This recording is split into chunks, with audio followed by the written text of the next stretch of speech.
1,33,000 মানুষ গুম করে সে খবর চাপা দিতেই বিশ্বকাপকে এত চাকচিক্যে সাজাচ্ছে মেক্সিকো। রাস্তায় নেমেছে প্রতিবাদী মানুষের ঢল। এর আগে অ্যাপস্টিন ফাইলের ঘটনা ধামাচাপা দিতেই ইরানে হামলা চালিয়েছিল আমেরিকা। এবারে বিশ্বকাপ যখন গোটা বিশ্বের আকর্ষণের কেন্দ্রবিন্দু, তখনই চাকচিক্যে কাটা পড়ছে 1,33,000 মানুষের গুম হওয়ার খবর।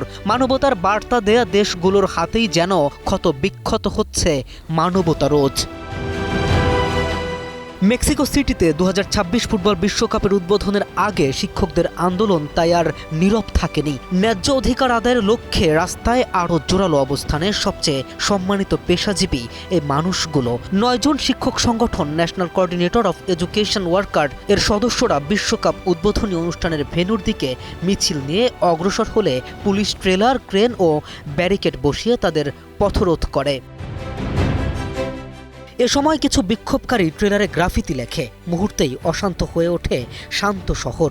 আন্দোলনকারীরা পেনশন সংস্কার, বেতন বৃদ্ধি এবং শিক্ষা খাতের নীতিগত পরিবর্তনের দাবিতে দীর্ঘদিন ধরে আন্দোলন করে আসছেন।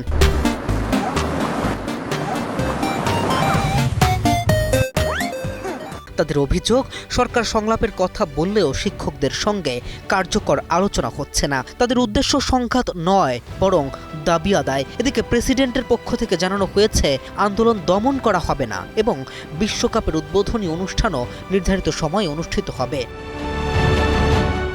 ভালো নেই দেশটির নাগরিকেরাও। শাক দিয়ে মাছ ঢাকার এই চেষ্টাকে বুড়ো আঙুল দেখিয়ে দেশটিতে গুম হওয়া 1,33,000 নিখোঁজ মানুষের পক্ষে বিক্ষোভ করেছে একদল বিক্ষোভকারী।